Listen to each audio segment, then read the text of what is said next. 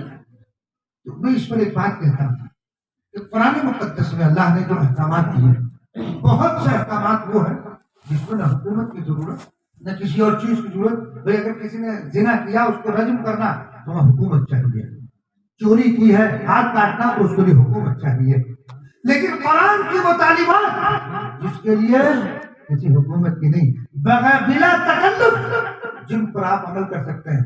قرآن ہدایت فرما رہا ہے غیبت سے بچو، قرآن ہدایت کر رہا ہے سود سے بچو، قرآن ہدایت کر رہا ہے جھوٹ سے بچو، یہ تمام ہدایات قرآن دے رہا ہے۔ اس پہ ہمیں عمل کرنے میں کون سی دقت ہے؟ کون سی ہمیں حکومت روک رہی ہے؟ کون سا وہ ڈنڈا ہے جو آپ کو منع کر رہا ہے؟ تو جن احکامات پر بلا تکلف اس حکومت میں بھی ہم عمل کر سکتے ہیں تو ہم اس پر عمل کیوں نہیں کر رہے؟ جب ہم خود قرآنی تعلیمات پر عمل پیرا ہوں گے اور پھر انفرادی طور پر آپ نے عمل کیا، میں نے عمل کیا، اور پھر اسی طرح 10 آدمی نے، پھر 20 آدمیوں نے عمل شروع کیا، تو معاشرہ کس چیز کا نام ہے؟ افراد کے مجموعے کو معاشرہ کہتے ہیں۔ تو جب فرد واحد نے اپنی اصلاح کر لی قرآن کی تعلیمات کی روشنی میں اور پھر وہ مجموعہ بنا تو معاشرہ صحیح ہو گیا۔ اگر ہمارا یہ محلہ قرآن کی تعلیمات پر عمل کرنے والا بن جائے، دوسرا محلہ اور پورا قصبہ قرآن کی تعلیم پر آ جائے تو نظام تو خود بخود آ جائے گا، تو لانے کی ضرورت نہیں ہے، نظام خود۔ تم قرآن کے سسٹم میں آ جاؤ، تم قرآن کے نظام سے وابستہ ہو جاؤ، تم قرآنی تعلیمات پر عمل کرنے والے بن جاؤ، اللہ تبارک و تعالیٰ قرآنی نظام خود بخود قائم کرتے ہیں۔ لیکن ہم عمل نہیں کر رہے۔ سود وہ ہمارے معاشرے میں عام ہوتا جا رہا ہے، جھوٹ وہ ہمارے معاشرے میں عام ہوتا جا رہا ہے، زنا وہ ہمارے معاشرے کے اندر عام ہے، شراب ہمارے معاشرے کے اندر عام ہے۔ یہ ساری چیزیں ہم ہیں کہ نہیں؟ قرآن منع کر رہا ہے، ہم کر رہے ہیں، تو کامیابی کیسے ملے گی؟ قرآن کہا ان تنصروا اللہ ینصرکم ویثبت اقدامکم، اگر تم اللہ کی مدد کرو گے تو تنصروا اللہ سے مراد کیا ہے؟ اللہ کے احکامات کی اتباع، جو اللہ تبارک و تعالیٰ نے قانون تمہیں دیا قرآن کی شکل میں، جب اس کو تم اپنی عملی زندگی کے اندر داخل کرو گے تبھی تو تمہارے لیے اللہ کی نصرت آئے گی۔ اور جب تم قرآن سے ہٹ جاؤ گے، قرآن کی تعلیمات سے ہٹ جاؤ گے تو اللہ کی نصرت آئے گی نہیں آ سکتی۔ بیت المقدس کو فتح کرنے کے لیے کرنا، بیت المقدس کو فتح کرنے کے لیے جانا، کہاں؟ فوج مصر میں ہے، بیت المقدس کو جانا ہے فتح کرنے کے لیے۔ جرنیل حضرت خالد رضی اللہ تعالیٰ نے، حضرت خالد رضی اللہ تعالیٰ نے ایک صحابی کو بھیجا کہ جاؤ راستے کا جائزہ لے کر آؤ۔ وہ جاتے ہیں، فلسطین پہنچتے ہیں اور وہاں تک بیت المقدس تک واپس ہو جاتے ہیں۔ آ کر ذکر کیا کہ راستہ کلیئر ہے مگر ایک جگہ، ایک بستی ہے یہودیوں کی، ان یہودیوں کو شاید معلوم ہو گیا ہمارے آنے کا، انہوں نے راستے میں ہیرے اور جواہرات کے ڈھیر لگا دیا، دونوں طرف دوشیزائیں خوبصورت نوجوان لڑکیاں قطار سے کھڑی کر دی۔ کہ اچھا، حضرت خالد رضی اللہ تعالیٰ بے چین ہو جاتے ہیں، فوراً خط لکھا اس کے پاس، امیر المومنین عمر بن الخطاب رضی اللہ تعالیٰ عنہ کے پاس جو مدینہ منورہ میں ہے، خط لکھا، سارے حالات لکھے کہ بیت المقدس جانے کے لیے ایک بستی پڑتی ہے، وہاں یہودیوں نے سازش کر رکھی ہے، کیا کریں ہم؟ حضرت عمر رضی اللہ تعالیٰ نے خط لکھا، اس خط کا جواب میں کیا لکھا؟ کوئی لمبی چوڑی تقریر نہیں کی، کوئی گھنٹوں تک بیان نہیں کیا، خط میں لکھا سارے لشکر کو جمع کر لینا اور جمع کرنے کے بعد پڑھنا قل للمؤمنین یغضوا من ابصارہم ویحفظوا فروجہم، آپ مومنین سے کہہ دیجئے اپنی نگاہوں کو نیچے رکھیں اور اپنی شرمگاہوں کی حفاظت کریں، ذالک ازکی، یہ تمہارے لیے پاکیزگی کا باعث ہے۔ چنانچہ وہ خط روانہ ہوتا ہے، حضرت خالد رضی اللہ تعالیٰ کے بعد وہ خط پہنچا اور پہنچنے کے بعد پڑھا، سارے لشکر کو جمع کر لیا اور جمع کرنے کے بعد حضرت خالد رضی اللہ تعالیٰ نے وہ خط صحابہ کو سنایا، کچھ اور نہیں، کوئی تقریر نہیں کی، صرف وہ خط سنایا اور خط سنانے کے بعد فوج کو روانگی کا حکم دے دیا کہ اب چلو۔ ایک حضرت خالد رضی اللہ تعالیٰ آگے آگے، پوری فوج پیچھے، ایک شخص، ایک صحابی پیچھے رہتے تھے قافلے کے، یہ دیکھنے کے لیے کوئی قافلے سے بچھڑ تو نہیں گیا، کوئی سامان کسی کا تو نہیں گر گیا رہ گیا، وہ پیچھے رہا کرتے تھے۔ وہ قافلہ جب اس بستی سے گزرتا ہے جہاں یہود نے سازش کر رکھی ہے، صحابہ کرام رضی اللہ اجمعین کی نگاہ ہے نیچے جھکی۔ وہ کون ہے؟ صحابی رسول، ایک آج کا نوجوان ہمارا جب سڑک پر چلتا ہے ادھر سے ادھر دیکھتا ہوا چلتا ہے، کوئی اگر خاص طور سے معلوم کوئی لڑکی اگر آگے جا رہی ہے زمین پر پیر زور سے مارتا ہے تاکہ وہ میری طرف متوجہ ہو جائے۔ صحابہ کی زندگیوں کو اور ان کے حالات کو دیکھتے اور پڑھیے، پورا قافلہ اس عالم میں گزرتا ہے، ان کی نگاہیں نیچے جھکی ہے اور چلے جا رہے ہیں، پورا قافلہ گزر گیا اسی عالم میں، ایک صحابی نے بھی ان کی طرف نگاہ اٹھا کر نہیں دیکھا۔ جب وہ صحابی جو قافلے کی دیکھ بھال کے لیے پیچھے رہتے تھے، جب وہ گزرتے ہیں ایک یہودیت آتی ہے، آپ کے گھوڑے کی لگام کو پکڑ لیتی ہے اور پکڑنے کے بعد فرماتے جاؤ کیا وجہ ہے؟ یہ ہیرے اور جواہرات کے ڈھیر اور یہ خوبصورتی، ہم حسن و جمال کا پیکر ہیں اور یہ ہیرے اور جواہرات کا ڈھیر لگا ہوا ہے، تم نے ہماری طرف نگاہ اٹھا کر نہیں دیکھا، کیا بات ہے؟ کون سی ایسی چیز ہے جس نے تمہیں مجبور کر دیا ہماری طرف نہ دیکھنے پر، ہیرے اور جواہرات کی طرف نہ دیکھنے پر؟ ارے وہ پیغام ہمیں بھی تو سناتے جاؤ، ہمیں بھی تو بتاؤ۔ وہ صحابی رسول صلی اللہ علیہ وسلم ان سے مخاطب ہے کہ یہودین ہے، نگاہ نیچے جھکی ہوئی، ابھی بھی اوپر اٹھا کر نگاہ کو نہیں دیکھ رہے۔ اسی عالم نے فرمایا کہ ہمارے کرنل اور جنرل جب ہمیں حکم دیا روانگی کا تو قرآن مقدس کی ایک آیت تلاوت کی جو میں نے پڑھی، اس آیت کی تلاوت کرنے کے بعد ہمیں فوج کی روانگی کا حکم دیا، اس آیت کا ہم پر یہ اثر ہوا، تمہارا یہ حسن و جمال، تمہارے یہ ہیرے اور جواہرات اس آیت کے آگے بے حقیقت ہے۔ تاریخ میں لکھا ہے اس واقعے کو دیکھ کر اسی وقت سینکڑوں یہودیت مشرف اسلام ہو گئے۔ ایک تو صحابہ کا وہ عمل ہے، انہوں نے ایک آیت پر عمل کیا، اللہ تبارک و تعالیٰ نے سینکڑوں کو ہدایت سے مشرف فرما دیا، اور ایک آیت کا مسلمان ہے سورہ فاتحہ سے لے کر سورہ ناس تک قرآن کو پڑھ ڈالتا ہے، اول تو پڑھتا ہی نہیں اور اگر پڑھ ڈالتا ہے ادیان تو اسلام کی طرف کیا متوجہ ہوتے، خود اس کا پڑھنا اس کی ذات پر اثر انداز نہیں ہوتا ہے۔ وجہ کیا ہے؟ وجہ یہی ہے ہم الفاظ کو پڑھ رہے ہیں، ان الفاظ کی تاثیر ہماری عملی زندگی میں نہیں ہے۔ اگر ہم وہ تاثیر ہمارے دلوں میں اتر جائے تو اللہ تبارک و تعالیٰ چرند اور پرند کو بھی تابع کر دیتا ہے۔ حلیۃ الاولیاء میں لکھا دو دوست لبنان کے جنگلات میں گم ہو گئے، بچھڑ گئے ایک دوسرے سے، پریشان چلے جا رہے ہیں۔ ایک نوجوان ایک مقام پر کھڑا ہوا، راستہ نہیں مل رہا، سوچ رہا کہاں جاؤں کدھر جاؤں، وہ کھڑا رہا۔ اس نے دیکھا کہ ایک آواز آئی قرآن کی تلاوت کی، غور سے سننا واقعہ، ایک آواز آئی قرآن کی تلاوت کی۔ لکھا کہ میں اس آواز پر چلتا رہا، جو قریب پہنچتا رہا، آواز بڑھتی رہی، دیکھا کہ ایک غار ہے، ایک پہاڑی، ایک غار اس میں بنی ہے، ایک شخص ہے بوڑھا جو قرآن کی تلاوت کر رہا۔ میں وہاں پہنچا، انہوں نے اپنی قرآن کی تلاوت روکی اور روک کر پوچھا نوجوان سے تم یہاں کیسے پہنچ گئے؟ اس نے پورا واقعہ بتایا کہ کس طرح ہم دو دوست تھے، بچھڑ گئے، میں پریشان تھا، یہاں شیر وغیرہ بھی رہتے ہیں کہ کبھی ہمیں وہ لقمہ اجل بنا جائے، تو میں نے قرآن کی تلاوت کی، آواز میرے کانوں میں پڑی، میں اس آواز پر چلا اور آپ تک پہنچ گیا۔ ان بزرگ نے فرمایا میں نے 30 سال بعد ایک انسان کو دیکھا، 30 سال سے یہی قرآن مقدس کی بیٹھ کر تلاوت کر رہا ہوں۔ تو اس نوجوان نے پوچھا حضرت آپ کے کھانے اور پینے کا انتظام کیسا؟ دور دور تک کوئی آبادی نہیں، انسانوں کا نام نہیں، آپ کے لیے کھانے اور پینے کا انتظام کیا؟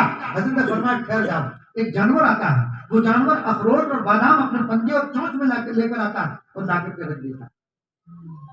کہتا یہ جانور ہے جو روزانہ 4 مرتبہ یہ سامان لے کر آتا تھا، آج 8 مرتبہ لے کر آیا تمہاری وجہ، 8 مرتبہ۔ ایک پتھر تھا، اس میں گڑھا تھا، ایک بدلی آتی ہے، بارش برسا اور پانی جمع ہوا، وہ پی لیا، تو اخروٹ کھائے اس نے اور کھانے کے بعد پانی پیا، کچھ اور چیزیں پوچھنی چاہیے، اور بزرگ نے کہا ٹھہر جاؤ، نہیں آگے نہیں۔ تو اس نے کہا کہ حضرت مجھے فلاں بستی میں جانا ہے، میں کیسے جاؤں؟ آپ جا نہیں سکتے ہیں اپنی جگہ کو چھوڑ کر؟ تو انہوں نے شیر کو آواز دی، وہ دہاڑتا ہوا ہے، اس کا دل کانپنے لگا، اس کا دل کانپنے لگا۔ شیر آیا، ان بزرگ نے کان میں کہا اس کو آبادی کے پاس چھوڑ کے آ جاؤ۔ یہ کوئی فرضی واقعہ نہیں، یہ تو راجہ ابو نعیم رحمۃ اللہ بہت بڑے محدث بھی ہے، فقیہ بھی ہے، مفسر بھی ہے، صوفی بھی ہے، اس کو لکھا ہوا کان میں کہا شیر کے، اور پھر ان بزرگ نے اس نوجوان سے کہا اس کے اوپر بیٹھ جاؤ، لیکن وہاں تک چھوڑا ہے کہ حضرت یہ کہیں راستے میں مجھے لقمہ نہ بنا جائے کہ نہیں کچھ نہیں کہے گا، آپ بیٹھ جاؤ۔ وہ بیٹھ گئے، بیٹھنے کے بعد شیر چلتا رہا، آبادی جیسے قریب آئی اس کو اتارا اور واپس۔ یہ قرآن کی برکت ہے، جب آدمی قرآن کی تلاوت کرتا ہے اور دل کی گہرائی سے کرتا ہے، زبان سے نہیں، صرف زبان نہیں، دل کی گہرائی سے کرتا ہے، تو اللہ تبارک و تعالیٰ جانوروں کو کتابیں کر دیتے ہیں۔ ایک قاری لالا کے بڑے مشہور بہترین قرات کیا کرتے تھے، تو ایک بزرگ کے نام میرے ذہن میں اس وقت نہیں آ رہا، تو وہ قاری لالا پہنچے اس جگہ جہاں وہ بزرگ رہتے تھے، جا کے ملاقات کی تو کہا کہ حضرت میں قاری لالا ہوں۔ اچھا اچھا قاری لالا، وہ نابینا تھے جو بزرگ تھے۔ تو سناؤ قرآن پڑھا، قرآن پڑھا۔ جب وہ پڑھ کر فارغ ہوئے کہا قاری لالا تم نے پڑھ لیا، اب ہمارا قرآن سنا۔ جب انہوں نے قرآن کی تلاوت شروع کی، لکھا ہے جو قریب میں برتن رکھے ہوئے تھے ان میں جو پانی تھا وہ ہوا میں ہی بول، اور فرمایا قاری لالا تم نے الفاظ پر محنت کی ہے، ہم نے دل پر محنت کی۔ تم نے الفاظ پر محنت کی ہے، ہم نے دل پر محنت کی ہے۔ جب انسان دل کی گہرائیوں سے قرآن مقدس کی تلاوت کرے، کیا وجہ تھی؟ نبی کریم صلی اللہ علیہ وسلم قرآن کی تلاوت کر رہے ہیں، سفیان، ابو جہل، عتبہ یہ باری باری سننے کے لیے آ رہے ہیں۔ اللہ نے آپ کی آواز میں وہ مٹھاس، وہ چاشنی رکھی تھی۔ ایک آج کا خوشحال قاری جب قرآن کی تلاوت کرتا ہے دل کھنچتا ہے۔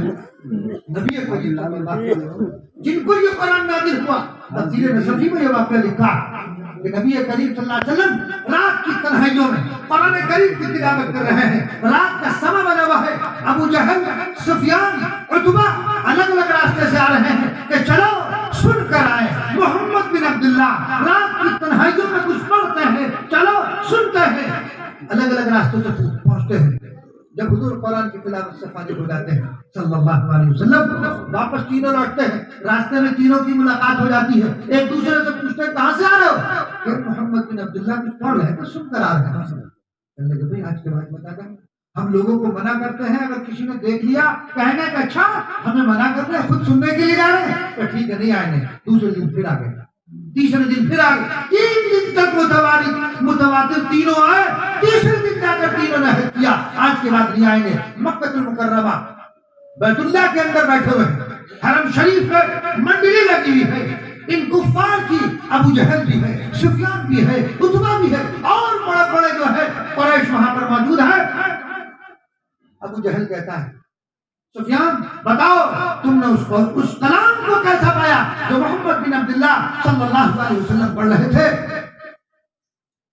تو سفیان کہتے ہیں، کھڑے ہوتے ہیں، مجمع لگا ہوا کھڑے ہوتے ہیں، کہتے ہیں میں نے بڑے بڑے عرب کے فصحاء اور بلاغا کے کلام کو پڑھا اور سنا، مگر آج تک ایسا کلام نہیں سنا۔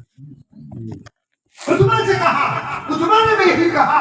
پھر انہوں نے ابو جہل سے پوچھا، ابو جہل تم تو بتاؤ تم نے اس قرآن کو، اس کلام کو کیسا پایا؟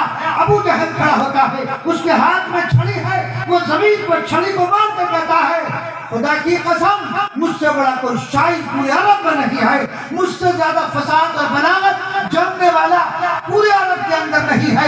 میں نے بڑے بڑے جوہلا کے کلام کو پڑھا ہے اور میں بہت بڑا ادیب اور شاعر ہوں، فساد اور بلاغت میں اعلیٰ مقام رکھتا ہوں، مگر خدا کی قسم اس جیسا کلام جو محمد بن عبداللہ پڑھ رہے تھے نہ کانوں نے سنا ہے نہ آنکھوں نے دیکھا۔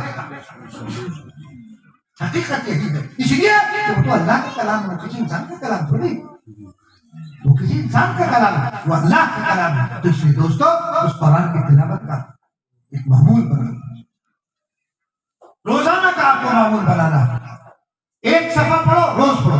ہماری عورتوں کو بھی چاہیے، بچوں کو بھی چاہیے، اپنے گھر کا ماحول بناؤ پڑھنے کا، انشاءاللہ بڑا نورانی ماحول بن جائے گا۔ قرآن کی تلاوت سے ایک عجیب مزہ آتا ہے، جب آپ کو قرآن کی تلاوت کا ذوق اور شوق لگ جائے گا بغیر اس کو پڑھے چین نہیں آئے گا، وہ روحانی غذا ہے ہماری۔ تو قرآن کی تلاوت کا ذوق اور شوق اپنے اندر پیدا کیجیے، اپنے بچوں کے اندر بھی پیدا کیجیے، قرآن سے خود بھی وابستہ ہوئیے، اپنے گھر والوں کو بھی قرآن کی تعلیمات سے وابستہ کریے، پورے معاشرے کے اندر قرآن کی تعلیم کو عام کرے اور قرآن کے علوم سے وابستہ کرے۔ انشاءاللہ ثم انشاءاللہ دنیا میں بھی تمہیں کامیابی ملے گی اور آخرت کے اندر بھی کامیابی ملے گی۔ کریں گے انشاءاللہ ثم انشاءاللہ۔ بھوک لگنے لگی ہوگی تو بہرحال میں نے جو 3 آیتیں پڑھی تھی ان تینوں کی باتیں تقریباً آ چکی ہے، تو ہمیں قرآن کی تلاوت کا ذوق اور شوق اپنے اندر پیدا کرنا چاہیے۔ انشاءاللہ کریں گے۔ ملا علی قاری رحمۃ اللہ علیہ نے شرح مشکات میں لکھا، بتا دیتا ہوں۔ ایک بزرگ ہے،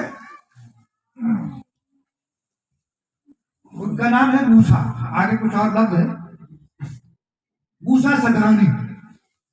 ان کا مطابق لکھا ہے کہ قرآن مقدس اتنی کثرت سے پڑھتے تھے، اتنی کثرت سے پڑھتے تھے کہ انہوں نے بعض علماء نے ان کے مطابق لکھا ہے کہ پوری زندگی میں تقریباً 7 لاکھ قرآن ختم کیا۔ 7 لاکھ معنی رکھتا ہے، زبان سے کہنے میں تو آسان ہے۔ ایک عجیب و غریب واقعہ لکھا، یہ واقعہ لکھا جامی میں، اللہ نے قاری نہیں لکھا اور جامی نے لکھا ہے کیا ان کی خانقاہ میں ایک خادم تھی۔ آپ کو بڑا عجیب واقعہ لگے گا، مصر میں کہنے لگے کہ میں بستر لپیٹ کر خانقاہ میں اور دریا نیل پر نہانے کے لیے گئے، تو میں نے بستر لپیٹ کر رکھ دیے، دریا نیل پہ پہنچا، کپڑے اتارے اور کپڑے اتار کر کے میں نے رکھ دیے پتھر پر، اور جب ڈبکی لگائی تو میں نکلا دریا دجلہ۔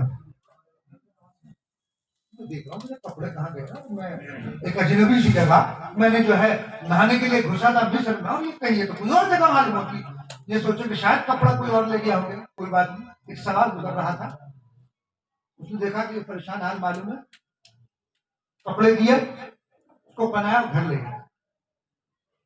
گھر لے جانے کے بعد اس کی شادی کی، اس کے بچے بھی ہوئے۔ اسی طرح بالکل سیم واقعہ پیش آیا، وہ دریا دجلہ پر نہانے کے لیے گیا، کپڑے اتار کر رکھے تو اس نے جو ڈبکی لگائی تو کہاں نکلا؟ دریا نیل میں۔ وہی وقت تھا، کپڑے دھو کے تو رکھے ہوئے تھے، کپڑے پہنے، خانقاہ میں پہنچا، خانقاہ میں اپنا بستر جس طرح لپیٹ کر کے رکھ آیا تھا اسی طرح رکھا ہوا۔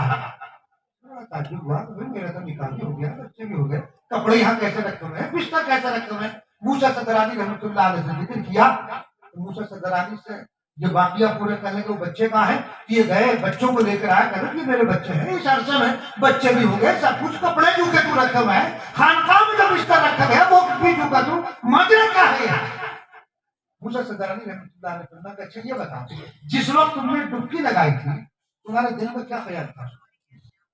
تو انہوں نے کہا کہ میرے دل میں یہ خیال تھا کہ اللہ تبارک و تعالیٰ نے قرآن مقدس میں یہ جو ارشاد فرمایا ہے کہ قیامت کا ایک دن 50,000 سال کے برابر ہوگا، ہے نا قرآن کہ ایک دن 50,000 سال کے برابر ہوگا، یہ خیال تھا میرے دل میں۔ تو موسیٰ صدرانی رحمۃ اللہ نے فرمایا کہ اللہ نے عملی طور پر تمہیں بتلا دیا کہ ایسے ہوگا، دیکھو تم نہا بھی لیے، تمہاری شادی بھی ہو گئی، بچے بھی ہو گئے، اور واپس کپڑے جو کہ تم وہاں مل رہے ہیں تمہیں، اور خانقاہ میں جب آئے تو بستر بھی رکھا ہوا ہے کہ اللہ تبارک و تعالیٰ نے تمہیں عملی طور پر دکھلایا۔ وہ اس درجے کا اعلیٰ بزرگ تھے، ان کے متعلق لکھا 7 لاکھ قرآن کریم انہوں نے اپنی زندگی میں ختم کیے، بلکہ بعد میں تو اس سے بھی زیادہ تعداد لکھی ہے۔ تو اس لیے دوستو ہم کم سے کم 7 لاکھ مرتبہ نہ پڑھ سکیں، ایک پارہ روز پڑھ لیں۔ اچھا حافظ کے لیے کوئی مشکل نہیں، ہمارے استاد حضرت مولانا اطہر حسین صاحب علیہ رحمہ فرمایا کرتے تھے، دیکھو قرآن کو پڑھنے کا طریقہ یہ ہے کہ ہر نماز میں 15 منٹ پہلے پڑھیں، 15 منٹ میں آدھا پارہ، پاؤ پارہ تو پڑھ لے گا۔ اگر پاؤ پارہ پڑھا 4 نمازوں میں، تو پھر مغرب میں تو اتنا وقت نہیں ملتا ہے، 4 نمازوں میں پاؤ پارہ پڑھا، ایک پارہ روز تو بڑی آسانی کے ساتھ، زیادہ وقت بھی نہیں نکالنا پڑا، اور کام بس 15 منٹ پہلے مسجد میں پہنچا۔ تو دوستو بات اصل میں وہی ہے کہ انسان ہمت اگر کرے تو سب کچھ ہو جاتا ہے، ہمت کرے انسان تو کیا ہو نہیں سکتا، وہ کون سا عقدہ ہے جو واہ ہو نہیں سکتا۔ ہمت تھوڑی سی چاہیے، اگر ہمت کرے تو سب کچھ ہو جائے گا، اور اگر کسی کو ہمت ہی نہ ہو، وہ سوچے کہ کل شروع کروں گا اور پرسوں شروع کروں گا، بعض لوگ کہتے ہیں ذرا سا حج کراؤں اس کے بعد نماز شروع کروں گا، اب حج تک زندہ بھی رہے گا، حج تک زندگی کی بھی ضمانت ہے۔ تو بہرحال ہمیں چاہیے کہ ہم قرآن کی تلاوت کا ذوق اور شوق اپنے اندر پیدا کریں، اپنے گھروں میں، اپنے بچوں کے اندر، اور قرآن کی تعلیمات سے ہم سب وابستہ ہو جائیں۔ اللہ تبارک و تعالیٰ مجھے بھی آپ کو بھی قرآن کریم کے پڑھنے کا شوق اور ذوق عطا فرمائے، اور اس کی تعلیمات پر ہم سب کو عمل پیرا ہونے کی توفیق